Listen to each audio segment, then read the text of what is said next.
عالم کو پہلے برباد کیا جائے گا، پھر یکدم سارا وجود میں لا لیا جائے گا۔ اذا السماء انشقت، یہ آسمان کڑاک کڑاک کر کے پھٹ پڑے گا۔ پروردگار عالم نے مسلمانوں کے لیے ہر آیت میں ہدایت رکھی ہے، فلاح و بہبود کی منزلیں یہ ہر آیت کے اندر اللہ پاک نے رکھ دی۔ کیا بتاؤں، آج تک میرے تیرے دل میں اس بات نے یقین نہیں پکڑا کہ یہ قرآن کریم اللہ کا کلام ہے یا کسی بندے کا کلام ہے۔ خود اللہ کی عظمت ہمارے دلوں میں کہاں ہے؟ یہ تو اللہ پاک نے سوٹا لے کر اپنی خدائی ہم سے منوا رکھی ہے کہ کسی کی موت بھیج رہا ہے، کسی کو پیدا کر رہا ہے، کسی کو ہسپتال میں پھینک دیتا ہے، کسی کو تڑپتے ہوئے بازار میں لٹا دیتا ہے، کسی کو بھیک مانگتے ہوئے کو تخت شہنشاہی پہ بٹھا دیتا ہے، بادشاہ کا کان پکڑ کر گلیوں میں بھیک کے ٹکڑے منگوا دیتا ہے۔ خدا نے اپنی خدائی یوں منوا رکھی ہے۔ جہاں تک عظمتوں کا سوال ہے وہ ہمارے یہاں کہاں ہے؟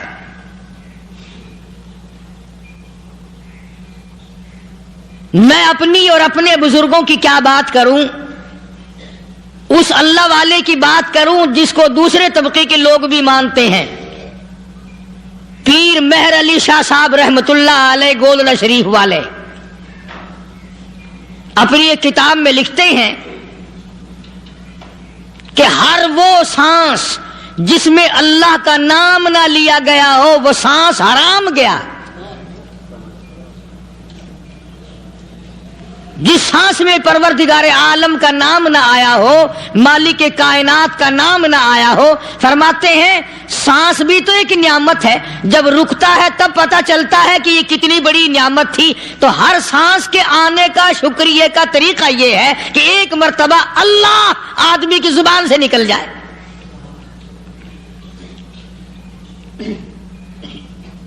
ابھی تو میری تیری نظروں میں اولاد نعمت ہے، کوٹھی نعمت ہے، بنگلہ نعمت ہے، کار نعمت ہے، پیسے نعمت ہیں، لیکن اصل نعمت جو سانس آ رہی ہے اس کو جانتے ہی نہیں۔ اس کی سمجھ اس دن لگتی ہے جس دن یہ سانس رکتا ہے، پھر بنتا کچھ نہیں۔ تو قرآن کریم کی ہر صورت میں، ہر آیت میں، ہر پارے میں اللہ تبارک و تعالی جل شانہ نے اپنی ذات و صفات لوگوں کو سمجھائی۔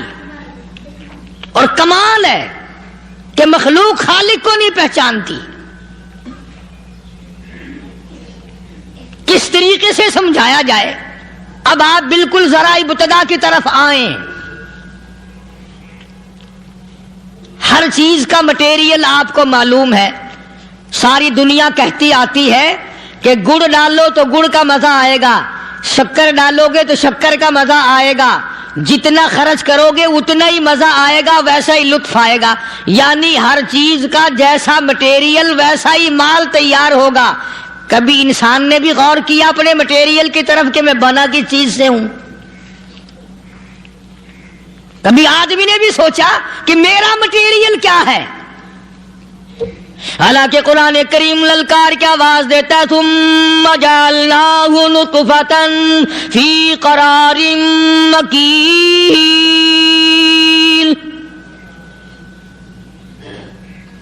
ثم جعلناہ نطفۃ من ماء مہین، میں نے تجھے ذلیل پانی سے بنایا، گندے پانی سے بنایا۔ هل أتى على الإنسان حين من الدهر لم يكن شيئا مذكورا، میں نے تجھے ایسی چیز سے بنایا جس چیز کا نام لینا بھی تیرے ماں باپ پسند نہیں کرتے تھے۔ لم يكن شيئا مذكورا، اپنی حقیقت کو سوچ، اپنی اصلیت کو سوچ۔ اور پھر میں نے تجھے بغیر اسباب کے پیدا کیا۔ ذرا توجہ تو کرو، فرمایا تیری ماں ساگ کھایا کرتی تھی اور میں اندر اندر آنکھیں بنا رہا تھا۔ اسباب تو دیکھ، مٹیریل تو دیکھ۔ ماں ساگ کھاتی ہے، اندر آنکھیں بن رہی ہیں جو سارے جہان کو دیکھ لیں۔ اماں گاجریں کھاتی ہے، اندر دل بن رہا ہے۔ اماں روٹیاں کھاتی ہے، اندر دماغ تیار ہو رہا ہے۔ اماں دال کھاتی ہے، اندر زبان تیار ہو رہی ہے۔ کس نے بنائے؟ فرمایا آؤ، کبھی تم نے آسمان دیکھ کر تمہاری سمجھ میں نہیں آتا، ستاروں سے میں سمجھ میں نہیں آتا، چاند کو دیکھ کر میری خدائی سمجھ میں نہیں آتی، سورج کو دیکھ کر میری خدائی سمجھ میں نہیں آتی، اور چل تو اپنے اصلیت کی طرف تو دیکھ کر مجھے مان جا، اپنے مٹیریل تو دیکھ۔ فرمایا تیری اماں ہزاروں چیزیں، سبزیاں، ترکاریاں، دال، گوشت کھاتی ہے، اندر ہڈیاں بن رہی ہیں، ادھر چائے کا پانی پیتی جاتی ہے تیری اماں، میں اندر اندر کتنا بہترین چہرہ بناتا جا رہا ہوں۔ فرمایا یخلقکم فی بطون امہاتکم خلقا من بعد خلق فی ظلمات ثلاث۔ اور میرے بندے، میں نے تجھے 3 اندھیروں میں پالا، ماں کے پیٹ کا اندھیرا، جھلی کا اندھیرا، رحم کا اندھیرا، ماں کو پتہ نہیں، ماں سوئی ہوئی ہے، میں بنا رہا ہوں۔ تیری اماں کام کاج میں لگی ہوئی ہے، میں تجھے بنانے میں لگا ہوا ہوں۔ یہ پیارے پیارے لب کس نے بنائے؟ یہ پیاری پیاری آنکھیں کس نے بنائی؟ یہ کان کس نے بنائے؟ ان کانوں کے اندر جھلی اور پردے کس نے لگائے؟ یہ زبان کس نے دی؟ یہ دل و دماغ کس نے دیا؟ فرمایا میرے بندے، کبھی تو غور کیا کر، ذالکم اللہ ربکم لہ الملک، تیری رگ رگ بنانے والا میں۔ اور میرے بندے، مجھے اپنی کبریائی کی قسم، جتنے یہ تیرے سر پہ بال ہیں، ایک بھی کسی اور کا بنایا ہوا نہیں۔ شکل تو کجا، لب تو کہاں، آنکھیں تو کون بنائے گا، ہاتھ تو کون بنا سکتا ہے، پیر تو کون بنا سکتا ہے، دل و دماغ تو کون بنا سکتا ہے؟ دماغ کے اندر سونگھنے کی طاقت کس نے رکھی؟ زبان کے اندر بولنے کی طاقت کس نے رکھی؟ چکھنے کی طاقت کس نے رکھی؟ ہاتھ کے اندر پکڑنے کی طاقت کس نے رکھی؟ پیر کے اندر چلنے کی طاقت کس نے رکھی؟ کانوں کے اندر سننے کی طاقت کس نے رکھی؟ فرمایا ذالکم اللہ ربکم۔ اور میرے بندے، جب یہ سب کچھ کرنے والا میں، اور میری یہ بات بھی مان جا، تیرا رب میں ہوں، کوئی نہیں میرے سوا تیری بگڑی بنانے والا،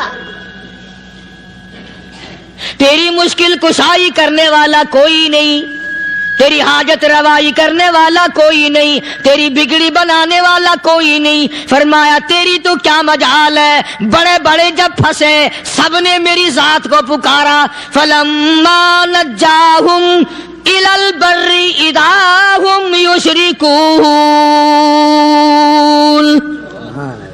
جب آرام پہنچتا ہے، جب میں دولت دے دوں، اولاد دے دوں، مال دے دوں، مقدمے سے بری کر دوں، تندرستی عطا کر دوں، اللہ پاک فرماتے ہیں جب تو یوں کہتا ہوا عدالت سے نکلتا ہے نا، فلانے بزرگ نے مینو بری کرا دیتا، فرمایا میرا غضب جوش میں آتا ہے، تیرے پیر پکڑ کر پٹک پٹک کے تجھے زمین میں ماروں۔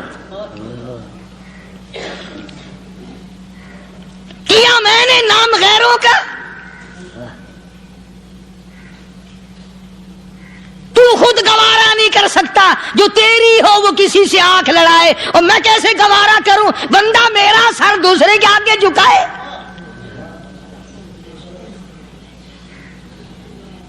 میں کیسے گوارا کروں؟ اور فرمایا جب کسی کا سر میرے دروازے پہ نہیں جھکتا، پھر مجھے بھی اپنی خدائی کی قسم ہے، اگر میں مٹی اور درختوں کے سامنے نہ جھکاؤں تو میری خدائی کیا ہوگی؟ پھر در در کی مٹی چاٹتا ہے۔ کون آج اللہ کی قرآن کریم کو مانتا ہے؟ عورتوں کے اندر جو سیلاب چل گیا سو چل گیا، جو بات چل نکلی سو چل نکلی۔ فرمایا یا ایھا الناس،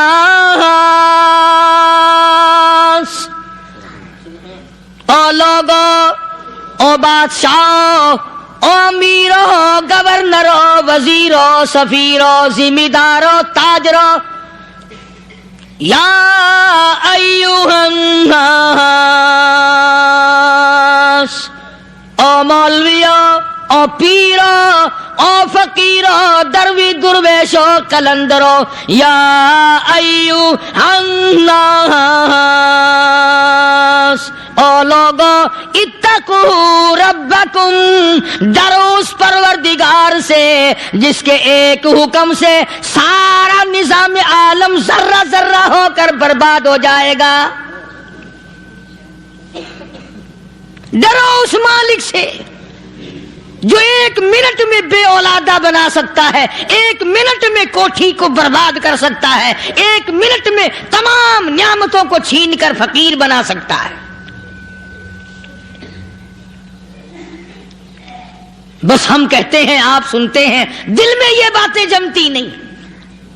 اللہ فرماتے ہیں وَفِي أَنفُسِكُمْ أَفَلَا تُبْصِرُونَ، اگر میری خدائی تیری سمجھ میں قرآن کریم سے نہیں آئی، کالی کملی والے صلی اللہ علیہ وسلم کے فرمان سے نہ آئی، تو پھر 360 جوڑ سر سے لے کر پیروں کی انگلی تک میں نے لگائے ہوئے ہیں، اپنے ایک ایک جوڑ سے پوچھ لے تجھے کس نے بنایا؟ ایک ایک جوڑ سے پوچھ، ان کے اندر ملک کس نے رکھی؟ نشیب و نما تو دیکھ، تخلیق تو دیکھ آدمی کے اللہ پاک نے کس طریقے سے بہتر صورت میں بنائی ہے۔ اور ظاہر ہے اللہ نے کسی کی امداد نہیں لی کہ آؤ ذرا کان بنوانا جی اچھے سے، ذرا آپ کی فرم آنکھ بنانے والی ہے، آنکھ آپ کی ہو جائے، زبان میری ہو جائے، بندہ بن جائے گا۔ فرمایا نہیں، دنیا کے کام کرتے پھرو، بناتے پھرو، چلتے پھرو۔ فرمایا میرے بندے کا بال تم کوئی ساری دنیا کے سائنسدان ٹیکنالوجی کے ماہر مل کر بنا ہی نہیں سکتے۔ تو فرمایا اتقو ربکم، ڈرو اس پروردگار سے۔ ڈرنے کا یہ مطلب نہیں کہ نماز پڑھنے مسجد میں آ جاؤ۔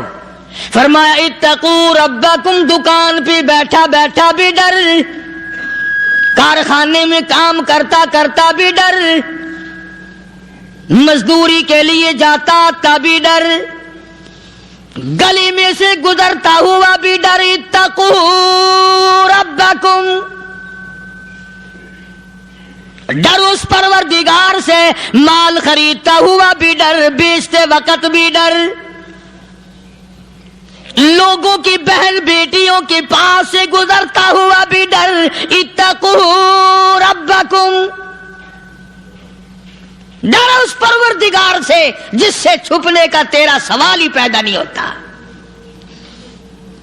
فرمایا اتقو ربکم واخشوا یوما لا یجزی والد عن ولدی ولا مولود هو جاز عن والدہ شیئا۔ فرمایا اس دن سے بھی ڈر جس دن کوئی کسی کے ذرہ برابر کام نہ آ سکے گا۔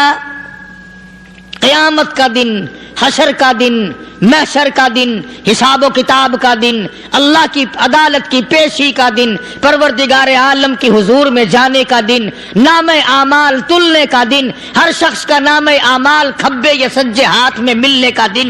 ساری کائنات جانتی ہے کہ قرآن کریم نے صاف صاف یہ بات اعلان کہہ دی کہ وہ ایسا دن ہے کوئی کسی کا نہیں بنے گا۔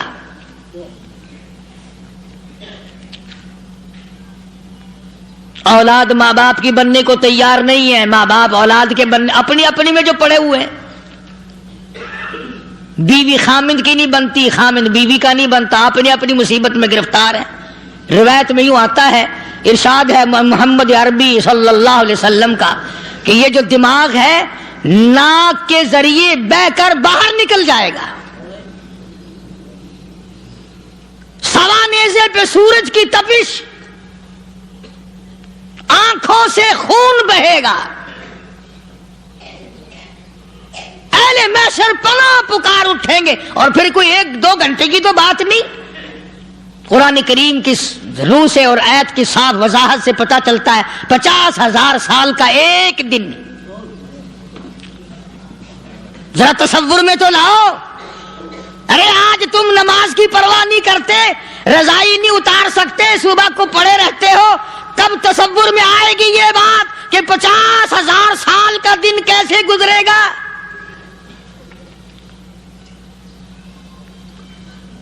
اب تو صبح کو عورت نہیں اٹھتی، مرد نہیں اٹھتا، شام کو یوں ہی کھا پی کر گدھے کی طرح بغیر نماز پڑھ